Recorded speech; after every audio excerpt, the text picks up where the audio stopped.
वक़्त तो लोगों के ज़हन में जो बना हुआ है पहले उसको मिटाने में लगेगा, फिर अपनी क्रेडिबिलिटी को भी बचाने में लगेगा, फिर आपके ऊपर वो जो वेस्टेड इंटरेस्ट फोर्सेस हैं, वो किस-किस तरीके से आप पे हमला करेंगे, आपके ऊपर फिज़िकल भी हमला करेंगे, आपके ऊपर आइडियोलॉजिकल भी हमला करेंगे, आपको साइडलाइन भी करेंगे, आपको इकोनॉमिकली भी। तो मुझे लगता है कि लेकिन ये कहीं न कहीं से तो शुरुआत होनी थी।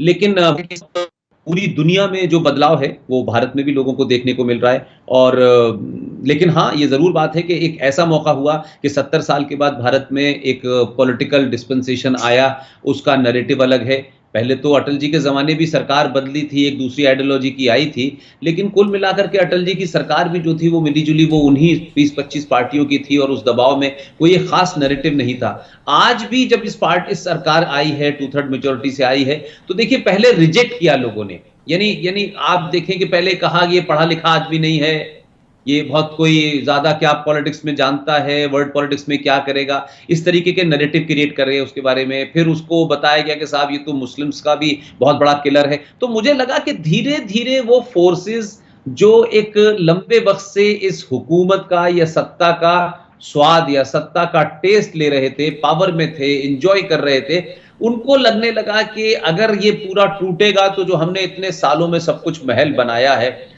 चाहे वो अपनी आइडियोलॉजी का बनाया हो, अपने रुतबे का बनाया हो, अपने पैसे का बनाया हो और किताबें लिख वो कहीं टूट ना जाए।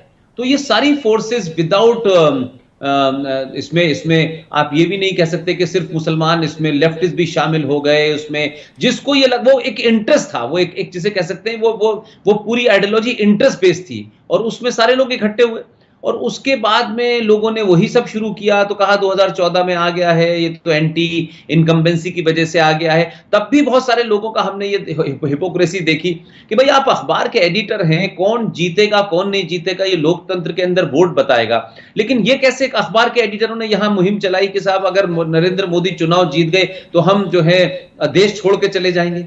तो ये तब मुझे लगा कि ये तो एक अजीब किस्म का मामला है भाई इलेक्शन में जो खड़ा होगा वो जीतेगा, उसकी आइडियोलॉजी आपको पसंद आए न पसंद आए दैट्स अ डिफरेंट इशू। जब लोगों ने डिसाइड कर दिया तो आप एक एडिटर होकर के, क्योंकि आपके पास एक अखबार है या आपके पास एक टेलीविजन है, तो ये आप अपनी ख्वाहिश को खबर क्यों बना रहे हैं?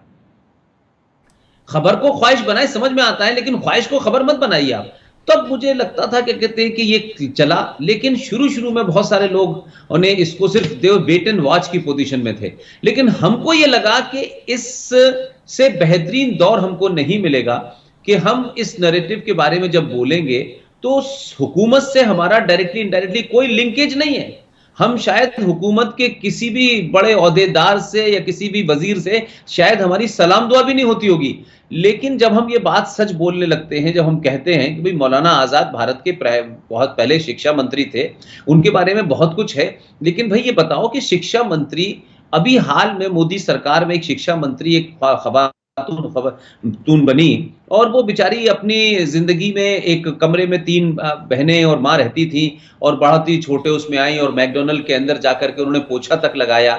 यानी एक सेल्फ मेड महिला थी और उसने फिर अपने आप को एक एस्टेब्लिश किया और वो जब एचआरडी मिनिस्टर बनी तो हमने यहाँ देखा बड़े बड़े लिबरल, अरे साहब बताइए एक पोछा लगाने वाली को प्राइम मिनिस्टर वो बना दिया, शिक्षा मंत्री बना दिया, इसकी एजुकेशन क्या है और she is just a graduate.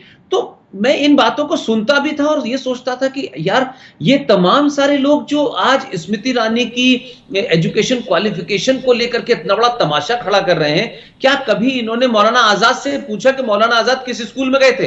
अब जब ये मैंने किया कहा तो लोगों ने ध्यान ही नहीं दिया। लोगों ने बाद में रियलाइज किया कि भाई मौलाना आजाद तो कभी किसी स्कूल में नहीं गए, किसी कॉलेज में नहीं गए, किसी यूनिवर्सिटी में नहीं गए, वो तो मदरसे में थे और उनका तो जन्म भी मक्का में हुआ था। उनके वालिद साहब मक्का के थे, उनकी वालिदा जो थी वो मदीने की थी, उनका हिंदुस्तान से कोई मतलब नहीं था। 1888 में वो पैदा हुए और 1902 में भारत आ गए और फिर भारत के पहले शिक्षा मंत्री बन गए।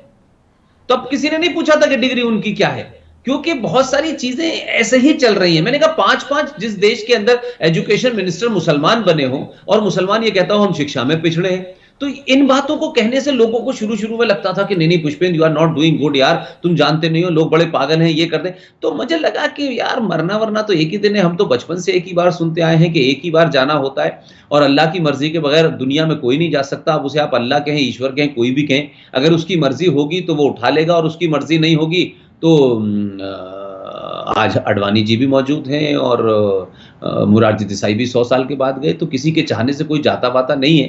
तो ये डर कभी भी ना यूनिवर्सिटी में था मुझे, ना आज है। लिहाज़ा मैं अपनी बात को पूरी ईमानदारी के साथ कहता हूँ और ये भी कहता हूँ कि कहीं कोई मेरा फैक्ट गलत हो सकता है, तो आप उसे क्रॉस कर सकते हैं, क्रॉस चेक कर सकते हैं। लेकिन जो काम बात मैं रख रहा हूँ, उन बातों को आप उठाइए। जैसे मैं आपसे एक बात कहूँ जो आपने भी बहुत सुनी होगी और हिंदुस्तान में बड़ा वो हुआ। अब ये कश्मीर को लेकर के एक नैरेटिव बना हुआ था, कश्मीर, कश्मीर, कश्मीर, कश्मीर। कश्मीर के बारे में जब भी बात होती थी लगता था पता नहीं कश्मीर क्या चीज़ है। लेकिन ताज्जुब देखिए कि पिछले 70 सालों में भारत के आईन में, कॉन्स्टिट्यूशन के अंदर एक प्रेसिडेंशियल ऑर्डर को छुपा के रखा गया।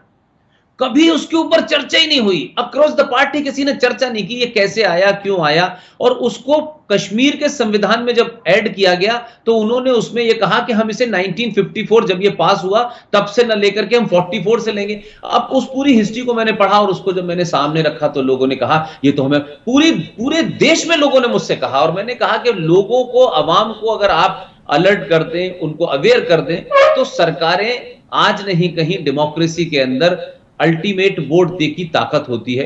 और इस सरकार के सामने भी हमने यही रखा। सरकार से हमने कोई गुजारिश नहीं की, हम कश्मीरी भी नहीं थे। यहां तक बात हुई कि सुप्रीम कोर्ट में जब पीआईएल हमारे साथियों ने डाली तो सुप्रीम कोर्ट के चीफ जस्टिस कह रहे थे कि ये आर्टिकल भारत के संविधान में है क्या। तो दिस इज द लेवल। लेकिन मैं ये कहना चाहता हूं कि भाई ये कैसा सेकुलरिज्म है कि आपने इतने सारे पाप करके छुपा रखे हैं और जब भी कोई इनके बारे में बात करेगा तो आप उसको इतना डरा देंगे कि वो आपके सामने सवाल ही ना कर सके। तो कॉन्स्टिट्यूशन में फ्रॉड कर रखे हैं आपने, हिस्ट्री में फ्रॉड कर रखे हैं आपने, लिटरेचर में फ्रॉड कर रखे हैं और उन नैरेटिव को आप चलाए जा रहे हैं। दूसरा कोई आदमी नैरेटिव को आप मानने को तैयार नहीं। आप कहते हैं किसने किताब लिखी है, किसने किताब नहीं लिखी है। तो भाई आप लोगों ने किताबें लिखी और खुद ही आप लोगों ने पढ़ा दिया। तो अब अगर हम इरफान हबीब को जब देखते हैं तो उन्होंने कहा कि शिवाजी इज ए पहाड़ी चूहा। मैंने कहा ये तो कमाल की बात है भाई।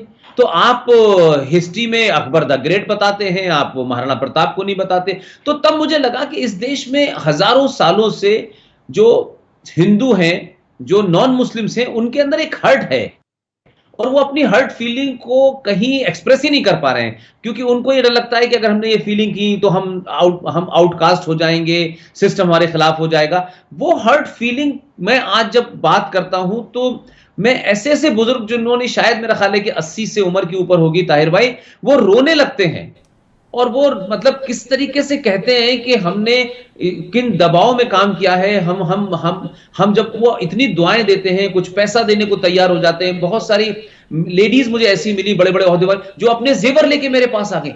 तब मैंने कहा कि मैं तो एक बड़ा साधारण सा आदमी हूं, मेरी कोई इतनी हैसियत नहीं है, लेकिन क्या वजह है कि इन लोगों के आज जो मैं कह रहा हूं वो इनके दिलों को इतना ज्यादा गहरा हर्ट कर रहा है और वो अपने इमोशंस को रोक नहीं पा रहे हैं।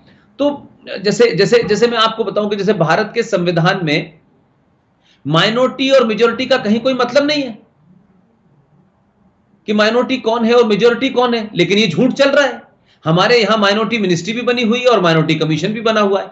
और अब हमने एक नया हमारे साथियों ने, एक टीम ने एक कोर्ट में केस डाला है। आप देखिए कि 1993 में एक नोटिफिकेशन हो गया और 1993 में क्यों नोटिफिकेशन हो गया उसको ध्यान में देखिए कि उस वक्त 1992 के अंदर भारत के अंदर बाबरी मस्जिद नाम की एक जगह थी जो मंदिर पे तोड़ के बनाई गई थी, उसको मिसमार कर दिया लोगों ने। तो 92 में कांग्रेस के वजीर आजम थे दिल्ली में, तो ताहिर भाई क्योंकि मस्जिद मिसमार कांग्रेस पार्टी के प्राइम मिनिस्टर के दौर में हुई, तो आपने क्या किया कि 93 में रातों रात खट से आपने जो है एक माइनॉरिटी कमीशन बना दिया और एक नोटिफाई कर दिया कि साहब माइनॉरिटी कमीशन बना दिया हमने।